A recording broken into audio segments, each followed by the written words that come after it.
Hello everyone. In this video we'll be discussing the pitfalls and snafus that occur as a result from being overly dependent on third-party libraries and frameworks. Now there's a difference between third-party libraries and in-house libraries that get managed by a team leader or by the crew itself. And just so you don't get the wrong idea about why I'm showing all this stuff, stick around to the end of the video and I'll explain what my intention is and advice that I have to avoid some of these pitfalls. Okay, first we have an article from zdnet.com. It's from April 26, 2020, and its title is "Another One-Line NPM Package Breaks the JavaScript Ecosystem." And I'm not going to read the whole articles or anything when I show you guys this stuff, but it says that an update to a tiny JavaScript library has thrown a large part of the JavaScript ecosystem into chaos on Saturday, with millions of projects believed to have been impacted. Making the entire situation ridiculously absurd is that the whole mess was caused by a one-liner JavaScript library, marking this the second time when a tiny JavaScript project has caused widespread issues. Now you guys can use the title of these articles. I'm not going to give any links or anything, but you can use the title of these articles to get to them online. Now the next one is from InMotion Hosting. This was from January 2020. And it's titled JavaScript Failure Due to jQuery Update. So basically when a framework or a library gets updates, it could sometimes compromise millions of projects or however many people are implementing them. It says, recently we've been made aware that our customer website JavaScript sliders and other related scripts stopped working a few days ago. This is not a server related issue. The JavaScript runs on the client side, which runs from the website coding itself. And here's another one from a couple of years ago, and even if it's a couple of years old, it doesn't mean that the problem has been solved or the problem just goes away just because it's a couple of years old. These problems can sometimes increase as time goes on and more frameworks or libraries get put into the stack. And the title of this one from the register.com is How One Developer Just Broke Node, Babel, and Thousands of Projects in 11 Lines of JavaScript. Programmers were left, here I'll read this little block right here. Programmers were left staring at broken builds and failed installations on Tuesday after someone toppled the Jenga tower of JavaScript. A couple of hours ago, Azar Kokulu unpublished more than 250 of his modules from NPM, which is a popular package manager used by JavaScript projects to install dependencies. And then there's a bunch of comments under, this is the comment section of the article. I wanted to show you some of the user comments, and the first one is, I didn't have a bloody clue what was going on then either. And so basically what's happening is that developers that implement these kind of libraries, these third-party libraries, when something does happen, they really have no idea how to fix it, and they just have to wait. And if you have something that is really traffic heavy and you need for it to be running, going down for even one day could be disastrous. And sometimes these problems persist for weeks or months until somebody can get around to fixing it. And then this guy says, the whole debacle shows up the standard use case for JavaScript for what it is. A fragile conglomeration of scripts scattered about the internet, which then get dragged into a web page when it's loaded, giving multiple points of failure. He says what JavaScript is. That's not what JavaScript is. JavaScript's not a fragile conglomeration of scripts. JavaScript is a core development language for the client side of web development and other environments, not just web. So what he's talking about is all of these third-party libraries. He's not saying, he is saying JavaScript, but he really meant or mistakenly said JavaScript when really what he meant was JavaScript third-party code. Now, if you manage your JavaScript in-house and all of your libraries are managed and built within your company, you'll never experience any of these problems. You might have a problem that arises here and there, but you can easily go in and fix it And most of the problems that do arise from these kind of things would never arise, because 11 lines of, you'll notice right when you're developing and deploying that the system is not working. You'll fix it right away. When you have a third-party code that your system is running off of, then it could go for weeks and you not even know that it's broken. And then, or if you do notice the same day that it breaks, you have no idea how to fix it. So now we're going to talk WordPress for a minute.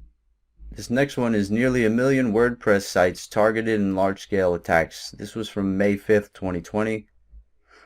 Our threat intelligence team has been tracking a sudden uptick in attacks targeting cross-site scripting vulnerabilities that began on April 28, 2020, and increased over the next few days to approximately 30 times the normal volume we see in our attack data. So basically, this is describing how nearly 1 million WordPress sites got targeted for large-scale attacks. And the next one is WordPress 5.5.1 fixes millions of broken sites. Now, why would millions of sites be broken? WordPress published new information that describes why WordPress 5.5 negatively affected millions of websites, a staggering amount. WordPress is publishing a maintenance release, 5.5.1. It's designed to serve as a patch to fix the problem. But by then, it could be too late, data could be compromised, and things could get broken. So like I said, I'm not going to put a bunch of links to these articles in my description area for this video. You guys can probably get to these if you just search the title of these articles. Or you can just see the URL that's in the video up at the top. Now, this one is more for front-end libraries and framework problems that could happen if you're using third-party code. So researchers analyzed 10,000 websites, and yes, they all look the same. So this is for front-end design work when people either they lack design skills or they just don't know the code involved with design. For instance, making responsive fluid layouts and dynamic layouts. A lot of people will grab a third-party framework or library to facilitate that.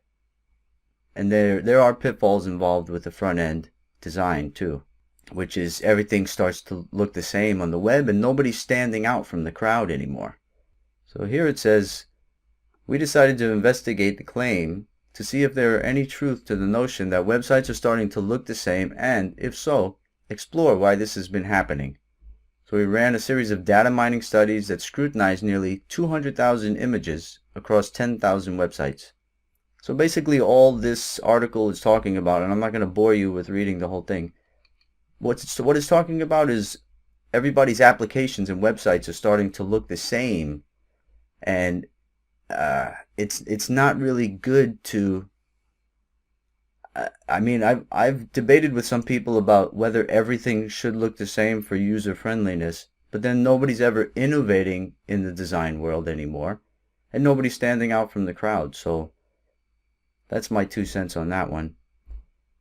And then this one is from a couple of years ago, and like I said, just because the article's a couple of years old or a few years old doesn't mean the problem cannot arise again, because a lot of people have these libraries on their server instead of linking to them where they're always updated from a different server. But even if you're linking to it from a different server, it doesn't mean you're going to avoid all of these pitfalls. So it says more than a third of websites you visit online may include an outdated JavaScript library that's vulnerable to one or more security flaws. This is the conclusion of recent research carried out by a team of 6 scientists from the College of Computer and Information Science at Northeastern University, who scanned over 133,000 domains and found that 37% of them loaded outdated and insecure JavaScript libraries. Now, just because your library might be on your server, that's not the only way this can happen to you. You could be linking your project to a JavaScript library that is maintained on the creator of that framework or library's website, and it could still be outdated. even on their server. And there can be security flaws in it on their server. Now this one I thought was really interesting and I wanted to share with you guys. This one is on Stack Overflow, where somebody asked a question: app broken after Meteor update. Can't determine what package update broke it. So he says, here's what I know. After running Meteor update, my Meteor app is broken. Here's what I don't know. What package caused it, and blah, blah, blah, blah, blah. And then I scroll down to see who helped him out at Stack Overflow. Nobody. He answered himself saying, I finally solved my problem via the scorched earth method. Basically just creating a new Meteor project and copying my app source alone and then installing all of the packages listed in the original project and packages files. I don't know what my original problem was, but everything is working now. So that shows you that he had to basically scorch the earth and do a bunch of work to get his project running again, and he still has no idea what was wrong. So what's happening is that, and this is also from a few years ago, but these problems still exist and arise every single day. And I just thought it was interesting that nobody could help him. He could get no answers, and he probably tried from getting in touch with Meteor themselves, whoever manages that, and they probably couldn't help him either. Now I also have a list of bullet points that I wanted to go over, and the first one is Frankenstein projects. So basically what's happening is that a lot of people, where they fail to understand a core language complete, or if they're new, then they wind up making Frankenstein projects where they're just throwing every and all frameworks they can to facilitate functionality that really wouldn't require all of those third-party codes and frameworks if they knew the core languages better. For instance, PHP, JavaScript, or CSS or whatever.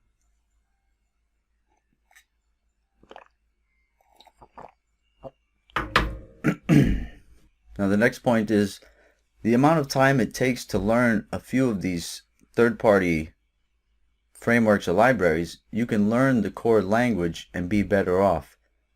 So right now there's thousands of third-party libraries and frameworks out there because everybody and their mom is making them nowadays.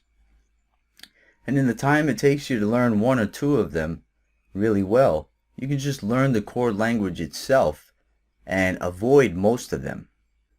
The next point is there's so many now that it decreases the global unity of programming and examples for common tasks. For instance, in the past, before all of these frameworks existed, there would be an example of how to do something on the web. You go to Google, you say how to blah blah blah, and then you learn how to do it. But now you go and you type in how to blah blah blah, and you have to type in the specific framework or the specific library to get that task example. So what's happening now is that we used to all speak the same language, and there was more of a unity, and there was unity in the code examples that you can find online, and now that's all getting muddied and it's oversaturated in my opinion. So everything's just getting confused and chaotic. Now the next point is most users don't inspect the structure of these third-party codes and libraries. So they have no idea really what's going on in the code, and all kind of conflicts and problems can occur from not understanding the code that's at work inside of your software or your application or your website or whatever. And this is not only talking about web development work. This is for all kinds of software programming or app programming work. Video games, whatever. The next point is anyone can create them no matter their skill level or experience level. So basically somebody who's new to programming can learn how to create external objects and externalize them into files, and then they can offer them on the web for anybody else to use. So just because you're using a third-party library doesn't mean that it's delivered from somebody that has, or a team or whatever, that has a lot of skill or experience. you could be using really bulky, crappy code that's not very efficient, or that breaks a lot, or is glitchy, or whatever.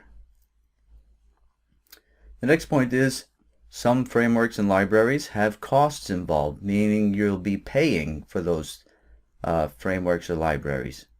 A lot of them are free, but a lot of them are not free. The next point is developer abilities are often limited by the library's abilities. So if somebody's new, or if they're just an over-dependent professional, their ability and their level of innovation stops right where the library's abilities stops. When on the other hand, if you're highly skilled and you don't rely on a lot of third-party code, you might be a little more innovative and your abilities might be a little bit increased over others. Now the next point is it's an inflexible programming paradigm. It's more difficult to modify behaviors. So if you're somebody that creates your own libraries or your own framework in-house, it's a lot easier for you to modify the behaviors and change things up or even fix things. The next point is they're unnecessarily overweight many times, and they have a higher website load time and slower execution time. And sometimes things will take forever to execute when it's something that should happen really fast. The next point is the layering and stacking of frameworks, where one library depends on another or one depends on many existing libraries. And what can happen is a cascade effect of, like the examples I showed you where one line of code or 11 lines of code can break millions of projects. Those are usually the ones that have a giant stack of frameworks all stacked one on top of the other, where one framework is dependent on another or many. And my last bullet point is reinventing the wheel being considered unnecessary by so many developers. Then they wind up using the same basic building blocks being used by everyone else, which is your innovation and your originality and your uniqueness goes right out the window if you're using the basic building blocks that everybody else is using. Now this is only regarding the frameworks and libraries that are third party. I mean, we all have to use the same basic building blocks when it comes to the core of JavaScript or the core of PHP or CSS or whatever it may be. But you know who is reinventing the wheel? People who create these libraries and frameworks. Those are the people reinventing the wheel. Now, if you're just a user of these libraries and frameworks, how often is it going to be that you're creating your own in-house? Not very often, and you just wind up relying on somebody else's. I could show you a million more examples like the ones that I showed you from all these articles online, but I'm not going to bore you to death, so that's why I limited the amount that I was showing you. There's no shortage of them, trust me. Now these and more pitfalls can be avoided if people can learn a core language more in depth. The more you learn a core language, the less you would have to call third-party code into your projects, and you'll be able to avoid most of these kinds of pitfalls. Now if somebody wants to use third-party frameworks and libraries, I'm not mad at them, and I know that they have their reasons for using them. Maybe a specific job or employer requires it, or the project is so complex that grabbing third-party code is the only rational option to get a project completed in a timely manner. For instance, if you're programming a robust graphics-intensive video game, and its rocket science is something you can never learn to do on your own or in a timely manner, then it makes sense. But if you're using third-party systems for simple things like AJAX calls, promises, cookies, and things like that, you really need to learn core JavaScript better and drop the problematic crutches. Because those are so simple, and it really doesn't take long to learn those things. Or if you're using third-party code for responsive or dynamic layouts, you need to learn CSS more complete. Now that is who this video is mainly targeted at. I've seen people add million-line JavaScript libraries to their project simply because they never learned AJAX at the core of JavaScript, which is relatively simple. And the same goes for the majority of PHP work or front-end design work and things like that. They're just people that don't want to take the time to learn these languages more complete or get more experience using the core language. And there are third-party frameworks, which are ones that the developer using them did not author and were not authored by their team leader. And then you have in-house frameworks, where the programmer using it did author every bit of the code in the framework, or their team leader authored it. So let's say you choose to not utilize a third-party framework. This doesn't mean you can't create a reusable modular code library yourself to avoid reinventing the wheel with each project. You can make frequently used tasks into external objects only if the specific project requires it, and not called in if the project doesn't require it. That means you're not over bloating your every project that you work on. It's going to be slim, it's going to be efficient, it's going to be fast. And you're going to have control over every bit of the code. So you won't run into these snafus or pitfalls that we mentioned earlier. So it's better to have complete control over the code that your project runs off of whenever possible. If it's not possible, nobody's going to berate you or yell at you unless you just prove yourself to be a lazy coder. And that's a lot of the situation that I see, is that even professionals working for years that are paid to do programming work or development work, they still have a high level of dependency on third-party code because they've been busy making money the whole time instead of furthering their education of any of the core languages and things like that. Which I can't yell at them for that either. So I just want to make that clear, that nobody's yelling at anybody, but there are problems that occur knowledge-wise and skill-wise and security-wise and all these other things when you're too dependent on third-party code. And there's less innovation that happens as a result of that. Now, there's some people that say, when I talk about these things, they say, well, the team can work faster and easier without having to reinvent the wheel, Adam. So what I say to that is, how come I'm not out of work? How come I just haven't been consumed by people who are so much faster than me? It's in my estimation that I can go twice as fast as most normal people, even if they are putting in all of these third-party frameworks. I could still work twice as fast and get the job done twice as quickly. Now, when you have a good grasp of all these languages, you don't have to, there's no speed bumps. You just zoom into the finish line. So I take that argument and I throw it out because I've never seen anybody program circles around me.